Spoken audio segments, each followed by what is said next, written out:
فخر کرنا، اس کو سپورٹ کرنا، یہ صرف اور صرف لعنتیوں کے کام ہے۔ میں لعنت نہیں ڈالا کرتا کبھی کسی پر، لیکن یہ لعین لوگوں کے کام ہے۔ اس سے بڑی لعنت کوئی ہو نہیں سکتی۔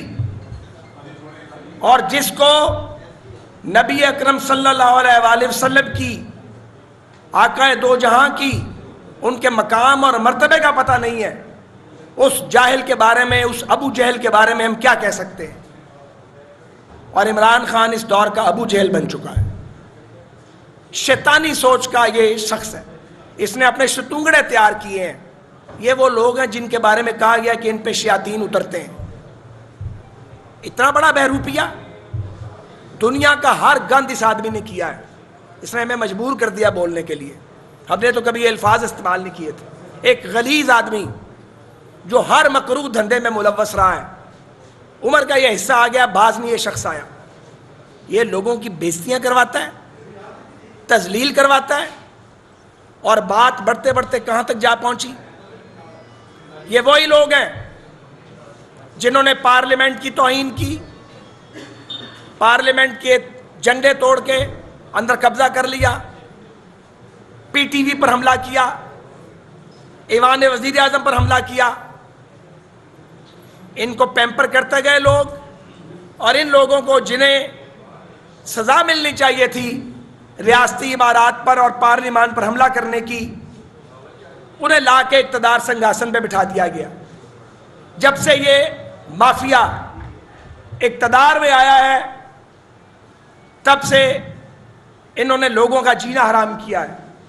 کوئی صحافی، کوئی جرنلسٹ، کوئی اہل قلم پاکستان میں ان کے شر سے محفوظ نہیں رہا جس نے کلمہ حق بلند کیا۔ انہوں نے ٹی وی چینلز کو پریشرائز کیا، اخبارات کو پریشرائز کیا، لوگوں کو ان کی نوکریوں سے نکلوایا۔ پیچھے خاموشی اختیار کریں ذرا۔ اس کے بعد اپنے کرونیز کا ایک لشکر تیار کیا جو فی البدی وہ بیٹھ کے اول فول بکتے رہتے ہیں۔ انہوں نے سیاسی انتقام لیا، انہوں نے ہمیں جیلوں میں ڈالا، 3.5 سال رگیدا ہمیں، 1 روپے کی کرپشن یہ ثابت نہیں کر سکے کیونکہ تھی نہیں۔ اور پھر آہستہ آہستہ عدالتوں نے نوٹس لینا شروع کیا، ہائی کورٹس کے فیصلے آئے، سپریم کورٹ آف پاکستان کے فیصلے آئے، ان کے منہ کالے ہوتے گئے اور ہم پر لگائے گئے الزامات دھلتے گئے۔ کروڑوں روپیہ اس عمران خان اور اس کے شتونگڑوں نے خرچ کیا ہمیں چور ثابت کرنے کے لیے، کچھ ثابت نہیں کر سکے کیونکہ سب بکواس تھی، جھوٹ تھا۔ اصل کرپٹ، اصل ڈاکو یہ خود ہے عمران خان۔ ابھی تو اس کا بہروپ اترنا شروع ہوا ہے، ابھی تو توشہ خانے کی کہانی سامنے آئی ہے، ابھی تو جو فرنٹ ویمن ہے اس کی کہانی سامنے آ گئی ہے جو دبئی بھاگ گئی ہیں۔ ابھی تو کہانیاں منظر عام پہ آنے والی ہیں۔ اس شخص نے کہاں ریاست پاکستان کو بدنام نہیں کروایا، اور بات بڑھتے بڑھتے اب بارگاہ رسالت صلی اللہ علیہ وآلہ وسلم تک جا پہنچی ہے۔ ہم کتنے بھی گناہ گار ہیں، تم ہوتے کون ہو ہمیں روکنے والے وہاں جانے سے؟ ہر مسلمان وہاں جاتا ہے اپنی مغفرت اور بخشش کے لیے، وہاں نہ جائیں تو کہاں جائیں؟ اگر حرمین شریفین نہیں جا سکتے تو پھر کہاں جائیں؟ یہ جواب دیا جائے۔ شیخ رشید کا بھتیجا جو ایم این اے کروایا ہوا، اس نے دھاندلی کر کے اس نے نبی پاک سرکار کی بارگاہ کے باہر کھڑے ہو کے ویڈیو کلپ لوڈ کی ہے، آپ سب نے دیکھی ہے۔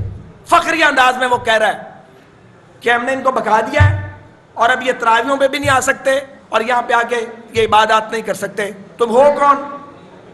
تمہاری جرأت کیسے ہوئی کہ تم نے یہ بات کی بارگاہ رسالت میں کھڑے ہو کے؟ خود شیخ رشید ٹھیک کہتا تھا جیسے پنڈی کا شیطان رانا ثناءاللہ، آج میں بھی پہلی بار کہہ رہا ہوں۔ اس نے پہلے سے کہہ دیا تھا، وہ بھی ویڈیو کلپ آ گئی ہے کہ ان کے ساتھ کل جو ہوگا وہاں پہ وہ سب دیکھیں گے۔ پھر اس کے بعد عمران خان کا وہ ایک لفنٹر دوست، وہ جب جا رہا تھا وہاں سے، وہاں پہ ایئرپورٹ پہ شاید ہیتھرو کی تصویر ہے کہ میں جا رہا ہوں، وہ بھی آ گئی ہے مانچسٹر کی، اور اس کے بعد وہاں پہ وہ ڈیٹیکٹ ہوا، پایا گیا موقع پہ، آپ سب نے دیکھا، ہم نے اس کو دیکھا ہے۔ یعنی یہ پڑھ الٹی گئی ہے ان کو، یہ اپنی طرف سے چلے تھے ہمیں امبیرس کرنے، اور یہ نہیں سوچتے کہ اگر امبیرس ہی کرنا ہے تو اس کے لیے پاکستان میں 10,000 جگہیں موجود ہیں. آپ گئے کدھر ہیں؟ جو ہماری سجدہ گاہ ہے، جو ہماری عبادت گاہ ہے، جس سے مقدس حرمین شریفین سے کوئی جگہ ہو نہیں سکتی کائنات میں، آپ وہاں جا کے آپ نے بدتمیزی کرائی اور پری پلانڈ بدتمیزی کروائی. پھر آپ نے ایک خاتون کی حرمت کا، مریم اورنگزیب تھی، ان کا خیال نہیں کیا. آپ کی اپنی مائیں بہنیں بیٹیاں نہیں ہیں؟ پھر شاہ زین بگٹی ایک بیک گراؤنڈ کے ساتھ ہیں، ان کے ساتھ آپ نے مس بیہیو کروایا وہاں پہ. یعنی ایک طرف آپ سب سے بڑی بات، آپ بارگاہ نبوت میں کھڑے ہیں اور وہاں پہ آپ کو تمیز نہیں ہے بات کرنے کی، آپ بدتمیزی کر رہے ہیں، اور اس پر ایک عورت کے ساتھ آپ مس بیہیو خاتون کے ساتھ کر رہے ہیں. اور پھر آپ نے وہاں گئے ہیں، شہباز شریف صاحب کوئی ذاتی کام سے گئے ہیں، ظاہر ہے پاکستان کرائسس میں ہے، اور سعودی گورنمنٹ نے ہمیشہ پاکستان کی فراخ دلانہ مدد کی ہے. خزانہ آپ خالی چھوڑ گئے ہیں، آپ نے اس حکومت کو بھی میرس کیا ہے. وہ کیا سوچیں گے پاکستان کے بارے میں؟ سینکڑوں لوگ وہاں پکڑے گئے ہیں، لاکھوں پاکستانی وہاں پہ کام کرتے ہیں، محنت کش. آپ نے ان کا مستقبل بھی خطرے میں ڈال دیا ہے. سب سے بڑی فارن ریمیٹنس جو ہے وہ سعودی عربیہ سے آ رہی ہے پاکستان میں، اس پہ پاکستان چل رہا ہے. ان بغیرتوں کو کوئی شرم نہیں ہے؟ انہیں کوئی حیا نہیں ہے؟ کوئی ان کو لگام ڈالنے والا نہیں ہے؟ ہم ڈال سکتے ہیں، مجبوری ہے کہ ہمیں وزیر بنا دیا گیا ہے. میں بڑی کھلی بات کر رہا ہوں، لگام ڈالنی تو آتی ہے، لیکن مشکل یہ ہے کہ وزارت کا بوجھ پڑ گیا ہے. مگر یہ تو نہیں ہو سکتا کہ ہم بات نہیں کریں. تو بات ہم ضرور کریں گے، اس پہ احتجاج بھی کریں گے، بات بھی کریں گے، انہیں بے نقاب بھی کریں گے. کل سوری صاحب کے ساتھ جو ہوا ہمیں بہت افسوس ہے اس بات کا. جو بھی کیا انہوں نے، آئین شکنی کی، جو بھی کیا، اس کا یہ مطلب نہیں ہے کہ کوئی ان کو اسالٹ کرے، ان پہ حملہ کر دے. نہایت نامعقول اور نامناسب بات ہے. لیکن آپ کس کس کو روکیں گے؟ اگر آپ اس طریقے سے حملے کریں گے اور بدقسمتی سے اس کے رد عمل میں حملے شروع ہوں گے تو بنے گا کیا معاشرے کا؟ آپ یہاں خانہ جنگی شروع کروانا چاہتے ہیں، اور یہ شخص یہی چاہتا ہے، چپکا ہوا اقتدار کے ساتھ. کبھی اسپیکر کو کہتا ہے غیر قانونی کام کرو، کبھی ڈپٹی اسپیکر سے آئین توڑوا دیتا ہے، کبھی عارف علوی صاحب کو اپنے ایک ٹول کے طور پہ یوز کرتا ہے، وہ آئین کو توڑتے ہیں. کبھی گورنر ہاؤس کے ساتھ مذاق کیا جاتا ہے، کبھی چیف منسٹر کا آپ اوتھ نہیں لینے دیتے، آپ دھینگا مشتی کرتے ہیں آپ ساروں کے سامنے. انہوں نے پنجاب اسمبلی میں بدماش لے آئے تھے اور اسمبلی کے ایوان پہ فلور پہ لے آئے تھے. پھر اس کے بعد ڈرامے کرتے ہیں، جعلی ڈرامے کرتے ہیں، زخمی ہوتے ہیں تو 2 گھنٹے میں ٹھیک ہو جاتے ہیں. یہ کیا لوگ ہیں؟ یہ کون لوگ ہیں؟ یہ فتنہ ہے. میں آپ کو بتاؤں، یہ فتنہ عمرانیہ ہے، یہ پولیٹیکل پارٹی نہیں ہے. سیاسی جماعتیں اس طرح اپنے آپ کو کنڈکٹ نہیں کرتی. اور تو اس پہ آپ یہ دیکھیں، پی ٹی آئی کے لیڈران کل ٹویٹس کر رہے ہیں، فخریہ، ان کے سابق وزراء. آپ ان کا مینٹل لیول آپ اس کا امیجن کریں. جہالت کے اعلیٰ ترین مقام پر یہ لوگ فائز ہیں. پھر جب اس کا بلو بیک آیا اور لوگوں نے ان کو کنڈیم کیا، پھر اپنی ٹویٹس انہوں نے ڈیلیٹ کرنی شروع کر. تو میں یہ سمجھتا ہوں اور میرے ساتھی یہ سمجھتے ہیں اور ہم یہ سمجھتے ہیں کہ ہر با ایمان شخص کو اس کی مذمت کرنی چاہیے، اور ان سے پوچھا جانا چاہیے کہ تمہیں کس نے اس بات کی اجازت دی کہ تم حرمین شریفین کے تقدس کو پامال کرو؟ بدبختو، تم نے اپنے لیے عذاب کا گڑھا کھود لیا. مغفرت مانگو، معافی مانگو اللہ تعالیٰ سے، کیونکہ گستاخ رسول کی سزا کی معافی نہیں ہو سکتی. یہ بھی پتہ نہیں ہے آپ کو؟ آپ جا کدھر رہے ہیں پاکستان کو لے کے؟ کتنا مشکل ہے ہمارے لیے، ہم باہر نکل گئے تو کہیں کہ ان کے ساتھ یہ کرو وہ کرو، اگر کہنا چاہیں تو. مگر ہم نے پاکستان میں لڑائی تو نہیں کروانی. یہ اپوزیشن میں ہوتا ہے تو ملک میں خانہ جنگی کروانا چاہتا ہے، یہ گھراؤ کر لیتا ہے دارالحکومت کا، ریاست پہ حملے کرتا ہے. حکومت میں آتا ہے تو یہ قومی مفادات کے ساتھ کھیلتا ہے، یہ اپوزیشن سے انتقام لیتا ہے، بولنے والے صحافیوں کو ٹارگٹ کرتا ہے اور اس کے آئین سے کھلواڑ کرتا ہے، آئین توڑتا ہے، دوسروں کو کہتا ہے کہ دوسرے غدار ہیں. عمران خان جواب دو، کاغذ نہ لہراؤ ہوا میں. اگر سچے ہو تو عدالت کے اندر جاؤ نا، وہ کاغذ لے کے جاؤ اور غدار ثابت کرو. یہ ہوا میں لہرانے کا جو ڈرامہ کرتے ہو شوبدہ باز، اس سے بات نہیں بنے گی. اور اگر تم ہمیں غدار کہو گے تو ہم ثابت کریں گے تم غدار ہو. جو ہم کہنا نہیں چاہتے. ہم چاہتے ہیں غدار سازی کی فیکٹریاں بند ہو. تم مجبور کر رہے ہو. ٹرمپ کے تلوے تم چاٹتے تھے جا کے, پاگل ٹرمپ کے. ہم نہیں چاٹتے تھے. ہمارے لیڈر نے تو نیوکلیئر ایکسپلوژن کیا تھا, امریکنز کے پریشر کو خاطر میں نہیں لے کے آئے تھے. مودی کے آنے کی دعائیں تم کرتے ہو, انتہا پسند مودی کی. اس سے ملاقاتیں تم نے کی تھی جا کے انڈیا میں. اور وہ جو یہاں جاسوس پکڑا گیا تھا ان کا, جو ابھی تک پاکستان کی حراست میں ہے, کلبھوشن, اس کے لیے قانون سازی تم نے کروائی ہے فیسیلیٹیٹ کرنے کے لیے. جھوٹے آدمی. تم لوگوں کو کہتے ہو کہ لوگ غدار ہیں, تم غدار ہوگے, تمہارے ساتھی غدار ہوں گے. تم نے آئین توڑا ہے. جو آئین توڑتا ہے وہ سنگین غداری کا مرتکب ہوتا ہے. یہ کانسٹیٹیوشن میں لکھا ہوا ہے. تم آرٹیکل 6 کے مجرم ہو. دوسروں کو غدار. مطالبہ کرتا ہوں کہ یہ اگر سچا ہے عمران خان اور اس کے ساتھی, ویسے تو یہ آدھی جھوٹے ہیں, تو یہ غداری کے ثبوت لے کے جائیں ملک کی سب سے بڑی آئینی عدالت کے اندر, اور ہمیں بے نقاب کریں وہاں پہ. اور دوسری بات یہ ہے کہ یہ جو کچھ انہوں نے کیا ہے یہ قابل معافی نہیں ہے. اس پہ قوم ان کو معاف نہیں کرے گی, اس پر امت ان کو معاف نہیں کرے گی. انہوں نے امت مسلمہ کے زخموں پہ نمک پاشی کی ہے. یہ توہین کے مرتکب ہوئے ہیں. انہیں معلوم ہونا چاہیے کہ ان کی سزا کیا, یہ انہوں نے کیا حرکت کی ہے. اور اس پہ اترانا, اس کو پروپیگیٹ کرنا, یہ تو ان پر یہ تو عذاب کو دعوت دے رہے ہیں. اور یہ پاکستان کے اندر تقسیم در تقسیم پیدا کر رہے ہیں. یہ عمران خان کا جو یہ فتنہ عمرانیہ ہے, اس کا بالکل مقابلہ کیا جائے گا ڈٹ کے. ہم نے ابھی بھی اخلاق کا دامن ہاتھ سے نہیں چھوڑا ہے. ابھی بھی ہم نے صبر اور ضبط کا دامن ہاتھ سے نہیں چھوڑا ہے. یہ گھروں سے نہیں نکل سکتے. کیوں گھروں سے نہیں نکل سکتے؟ کوئی حد ہے بھائی کرنے والی؟ ہم نے یہاں آمریتوں کا مقابلہ کیا ہے, ہم نے یہاں زندان خانوں کا سامنا کیا ساری زندگی. ہم گھروں سے نہیں نکل سکتے. پاکستان بنانے والوں کی اولادوں کو کہتا ہے گھروں سے نہیں نکل سکتے. تمہارا پاکستان پر کیا لگاوا ہے؟ تم تو ایک پلے بوائے تھے ساری زندگی, اور جتنا تم بدتمیزی کرو گے تمہیں جواب دیا جائے گا. گو ہم تمہارے جتنے بدتمیز نہیں ہو سکتے, اتنی لمبی زبان ہماری ہے نہیں. لیکن یہ کوئی طریقہ ہے؟ آپ کبھی خواتین پہ حملہ کر دو, آپ اب حرم شریف تک جا پہنچے ہو, آپ کی کوئی لمٹ ہی نہیں ہے. اور کوئی جو چوری کیا تو چوری کے ثبوت لے کے آؤ. تمہارے ثبوت تو سامنے آنے شروع ہو گئے ہیں. تم جواب دو نا. 3.5 سال کے اقتدار میں تم نے میں جا کے اڑ جائیں گے. ہم نے کہا تھا, ہم تو جیلوں میں پڑے ہوئے تھے. تو ایک بے حیا, بے شرم, عزت اور وقار اور ضرب سے عاری آدمی, ایک سیاسی جماعت جسے کہا جاتا ہے, جو کہ سیاسی جماعت نہیں ہے, مافیا ہے, فاشسٹ ہیں یہ بنیادی طور پہ, اس کا سربراہ بن گیا ہے. اگلے دن ایک صاحب جو چیف جسٹس رہے ہیں اس کے پاس پہنچے ہوئے تھے. آپ دیکھیں نا, ایک جیسے مل رہے تھے آپس میں, ہم جنس پرواز, ایک جیسے تھے دونوں. یہ دو سازش کے بڑے کردار ہیں. ابھی اور کردار بھی آہستہ آہستہ سامنے آئیں گے. اس ملک کو اس حالت میں پہنچایا ہے ان لوگوں نے مل کے. اداروں کا آپ کو حال بتائیں تو انسان جو ہے اس کے رونگٹے کھڑے ہو جاتے ہیں. میں ریلوے میں واپس گیا ہوں, میں آپ کو 2-3 دن میں بتاؤں گا کہاں چھوڑا تھا اور کہاں پہ اب واپس ملا ہے. یہی حال پی آئی اے کا اور باقی اداروں کا ہے. جو میرے ذمہ میں تو ان کے بتا سکتا ہوں. تو ہم ان کے اس فعل کی شدید ترین الفاظ میں مذمت کرتے ہیں, اور ہم قوم کو گواہ بنا کے کہتے ہیں کہ یہ لوگ بہروپیے ہیں, فیشسٹ ہیں. انہیں دینی اقدار کا, اخلاقی اقدار کا, ویلیوز کا کوئی پتہ نہیں ہے. یہ چوروں کا ٹولہ ہے, بلکہ ڈکیتوں کا ٹولہ ہے.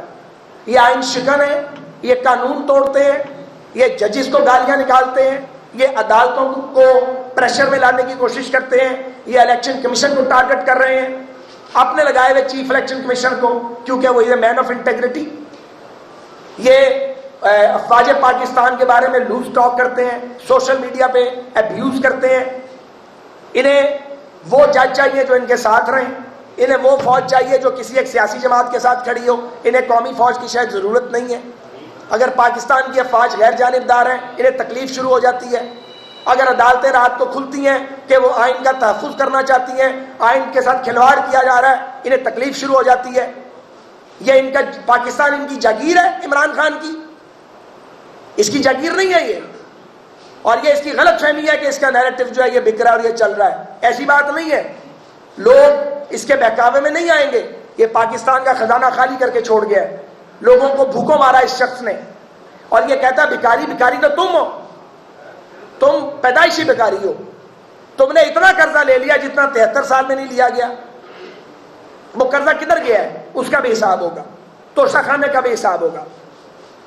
ہم میں سے بعض ایسے تھے میرے سمیت جو کہتے تھے نہیں یار حساب کتاب چھوڑو، آگے چلو، موو آن، یہ مجبور کرا نہیں، ایک ایک چیز کا حساب کرو، یہ جان جان کے مجبور کرتا ہے۔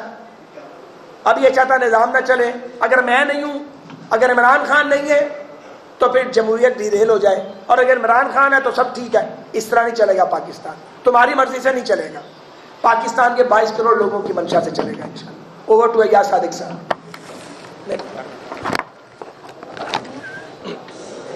یہ ساتھ ساتھ میں بڑی تفصیل سے گفتگو کی، میں صرف 2 چیزوں پہ بات کرنا چاہوں گا جو حضور صلی اللہ علیہ وسلم کے روزے پہ جس طرح کی گفتگو ہوئی۔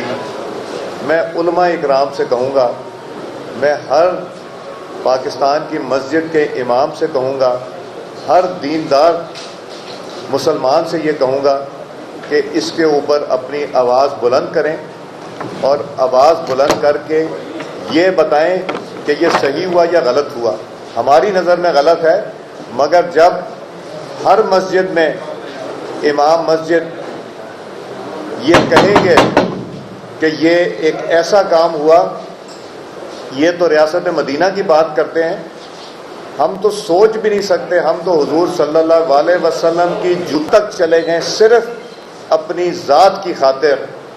اور جو کچھ قاسم سوری صاحب سے ہوا، سعد رفیق صاحب نے بھی کہا وہ اچھا نہیں ہوا، مگر مجبور نہ کریں کہ لوگ آپ کے گریبان تک ہاتھ ڈالیں اور یہ سول وار کی طرف مت لے کے جائیں۔ اور اس کا حساب جو حضور صلی اللہ علیہ وسلم کے روزے پہ جو ہوا اس کا آپ کو اس جہان میں بھی دینا پڑے گا اور اگلے جہان میں بھی۔ اور وہ دیکھیں ہماری بیٹی مریم اورنگزیب، اس کے منہ سے الفاظ کیا نکلتے ہیں کہ اللہ تعالیٰ ان کو ہدایت دے، اس کا کردار اور آپ کا کردار۔ مجھے افسوس سے کہنا پڑتا ہے عمران خان، تمہارے والد اور والدہ ایسے نہیں تھے کہ جنہوں نے تمہیں ایسی تربیت دی، ان پہ الزام مت ڈالو، اور جو لوگ یہ کرتے ہیں ان کے والدین کی تربیت میں کمی ضرور رہ گئی ہوگی، میں یہی کہنا چاہوں گا۔ شکریہ۔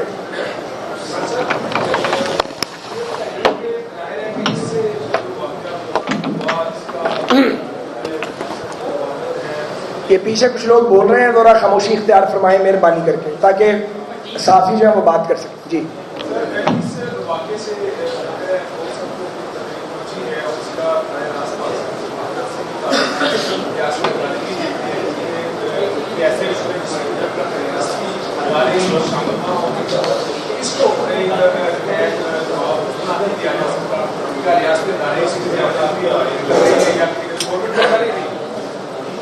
دیکھیں یہ واقعہ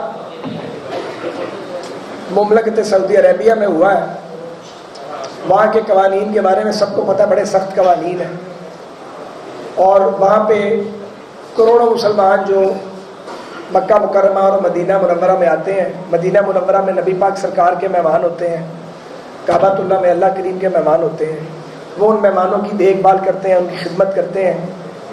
تو اس سرزمین پر انہوں نے کبھی کسی کو اس بات کی اجازت نہیں دی، کبھی کسی نے جرت بھی نہیں کی، اور اگر کبھی کسی نے ایک آدھ بار کیا کسی ملک نے تو پھر دہائیوں تک وہ لوگ وہاں جا نہیں سکے، پوری قوم نے سفر کیا وہاں پہ۔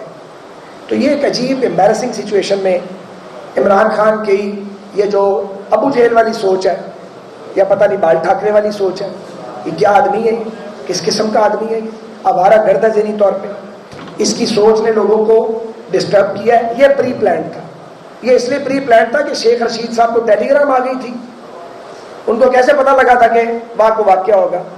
ان کے بھتیجا صاحب جو ہیں وہ وہاں پہ کھڑے ہو کے اپنی ویڈیوز لوڈ کروا رہے ہیں فخر کے ساتھ۔ ان کے وزراء نے فوراً ڈرم بیٹ شروع کر دیا، سابق وزراء نے، کہ دیکھیں جی بےزتی ہو گئی، بےزتی ہو گئی۔ یہ سوچا بھی نہیں، بےزتی تو انہوں نے اپنی کی ہے اور بے حرمتی کی ہے نبی پاک سرکار کی بارگاہ کی، اور یہ دینا آ جائے گا۔ انسان نے کیا بدلہ لینا ہے؟ تو اللہ تعالیٰ کا کہر نازل ہوتا ہے اس طرح کے لوگوں پہ۔ تو یہ ایک سارا جواب ہے اس کا۔ تو لیکن ہم اس بات پہ شدید احتجاج کرتے ہیں اور کل اس پہ ہم پروٹیسٹ بھی کریں گے. باری باری کر لینا, آپ نے سٹارٹ کیا. آپ نے جو ہے وہ شدید الفاظ میں شروع میں مذمت بھی کر دی اور آپ نے خود ہی بتا دیا کہ پی ٹی آئی کی جو لیڈران تھے انہوں نے پہلے ٹویٹ کیا بعد میں ڈیلیٹ کر دیا. کیا یہ اچھا ہوتا ہے کہ 2019 میں جب مریم بی بی نے ٹویٹ کیے تھے کہ خان صاحب کے اوپر جب جو ہے وہ حرم کے باہر ہوا تھا یہ سارا معاملہ, یہ سوال اٹھے ہیں بہت زیادہ سوشل میڈیا کو کہ تب مریم بی بی کو بھی اس کو کنڈیم کرنا چاہیے تھا, آپ لوگوں کو آج بھی کنڈیم کر دینا چاہیے. مجھے چونکہ ایک بیک گراؤنڈ پتہ نہیں ہے, مجھے ایک بیک گراؤنڈ کا پتہ نہیں ہے, اس لیے میں اس پہ جواب نہیں دینا چاہتا. بہرحال بات ہمیشہ ایک ہی ہوتی ہے اور ایک ہی پیرائی میں کی جانی چاہیے. جی جی یہ بتائیے گا کہ آپ میرا سوال یہ تھا کہ فوج چودھری یہ کہہ رہے ہیں کہ وہ لوگ پی ٹی آئی کے لوگ نہیں ہیں بلکہ عام لوگ ہیں, یہ بات تسلیم کرتے ہیں؟ نہیں, وہ تو ویڈیوز آ گئی ہیں نا, اس کے فواد کے جھوٹ بولنے سے کوئی فرق تھوڑے پڑتا ہے. وہ آپ نے دیکھی ہوگا, سارے اکٹھے نہیں بولے ہیں. شیخ رشید کے بھتیجا جو سا ہے نہیں غور صاحب خواجہ صاحب فیصلہ غوری صاحب وہ بول رہے تھے پہلے. آپ بھی خانہ جنگی کی بات کر رہے ہیں, دوسرے سیاستدان بھی خانہ جنگی کی بات کر رہے ہیں, تو آپ کو نہیں لگتا کہ یہ پاکستان خانہ جنگی کی طرف جا رہا ہے؟ تو بیچ میں سے ڈائلاگ کا بھی رستہ نکلنا چاہیے, جو طاقتور لوگ ہیں اس ملک کے وہ بٹھائیں سیاستدانوں کو ڈائلاگ کریں. ایسا کوئی سر آپ سوچتے ہیں کہ ڈائلاگ ہونا چاہیے کہ نہیں؟ یہ بعد میں سوچیں گے, فی الحال پہلے آپ بتائیں. ایک سال کا جو بھتیجا ہے وہ ایم ایل اے کا مسٹر تھے, وہ شیخ رشید صاحب, ان کے اوپر نیب کا کیس چل رہا ہے راولپنڈی ڈویژن میں, اور منور شاہ جو آپ کا افسر ہے ڈیپوٹیشن میں گیا ہے, اس میں وزارت ریل میں کوئی ایکشن لے رہی ہے, انکوائری کر رہی ہے؟ یار نیب کے کیسوں کا مجھے نہیں پتا, میں کسی کے بارے میں کسی پر نیب کا کیس چل رہا ہے نہیں چل رہا, میں نیب کو ہی نہیں مانتا. میں میرے مخالف پر بھی چلتا ہوگا تو میری رائے ایک ہی ہوگی. آپ نے ذکر کیا کہ پی ٹی آئی والے فوج کے اوپر تنقید کر رہے ہیں, سوشل میڈیا پر تنقید کرتے ہیں, جبکہ آپ کے قائد یا نواز شریف نے آن ریکارڈ ہر چیز سب کے سامنے فوج پر تنقید کی, آرمی چیف پر تنقید کی, ان کے اوپر الزامات لگائے. اس وقت فوج آپ کو جانبدار نظر آتی تھی, آج فوج آپ کو غیر جانبدار نظر آ رہی ہے, کہہ رہے ہیں کہ آپ کے اوپر دست شفقت رکھا ہوا ہے فوج. گزارش یہ ہے کہ جب بھی کوئی ادارہ, ریاستی ادارہ کوئی بھی ہو, وہ آئین کے پریویو میں کام کرے گا, ہم بالکل آئین کے دائرے کے اندر رہ کے جو کام کریں گے, جو بھی لوگ ہوں گے ان کو ہم سپورٹ بھی کریں گے اور اس کی تحسین بھی کریں گے. اگر کوئی آئین کو توڑے گا, آئین کے دائرے سے باہر نکلے گا, تو اس پہ تنقید ہوگی. جی شیخ صاحب, آپ پیشہ رواداری کی بات کرتے ہیں سیاست میں بھی, شیخ رشید نے پشاور میں کہا کہ یہ جو جا رہے ہیں مدینہ منورہ جا رہے ہیں, ان کے ساتھ دیکھنے کیا ہوتا ہے, تو کیا ان کے خلاف میں قانونی کام کرنے جا رہے ہیں؟ اور شیخ رشید کے بھتیجے نے جو وہاں پر ویڈیو اپلوڈ کی ہے پاکستان میں رہ کر, قانونی کام کریں گے یا نہیں کریں گے؟ شیخ صاحب, یہ ریلوے اور ایویشن کے وزیر کا کام نہیں ہے, نہ ای اے ڈی کے وزیر کا کام ہے, تو اس لیے یہ سوال ریلیونٹ اتھارٹی سے پوچھا جانا چاہیے. ہم ایک منٹ, ہم یہاں پہ آپ کو پتہ نا, یہ ریلوے ہیڈ کوارٹر میں بیٹھا ہوا کام کر رہا تھا, یہ پریس کانفرنس اس کمیٹی روم میں بھی ہو سکتی تھی.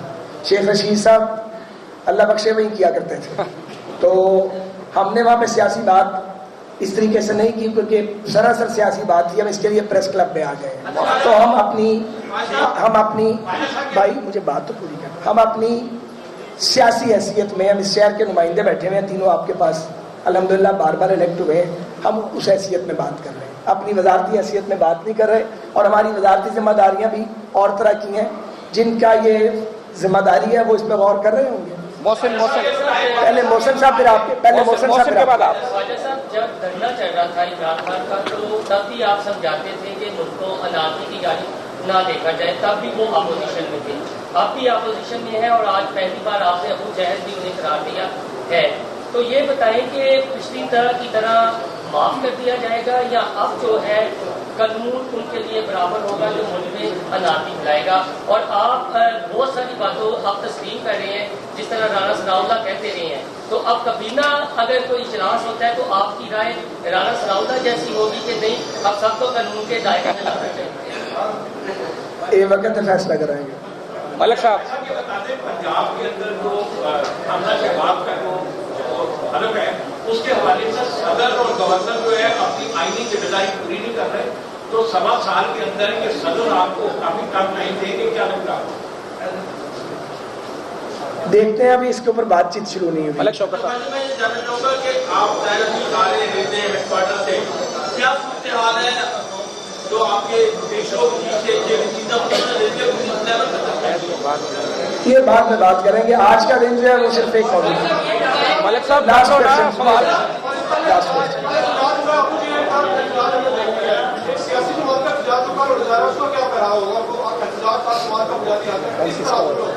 کوئی ہم نے تو نہیں, میں نے کل کیا نہیں کہا, میں نے کہا ہم پروٹیسٹ کریں گے.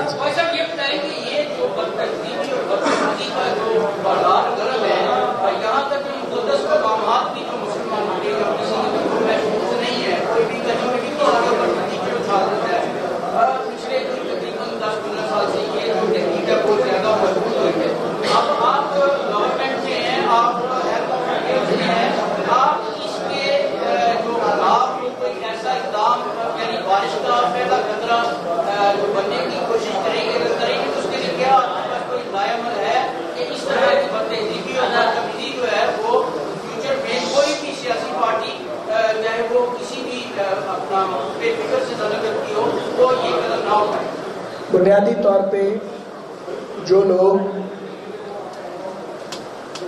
عمران خان کو یا اس کی جماعت کو سپورٹ کرتے ہیں اور شعوری طور پہ کرتے ہیں, کل کا واقعہ ان کے لیے لمحہ فکریہ ہے.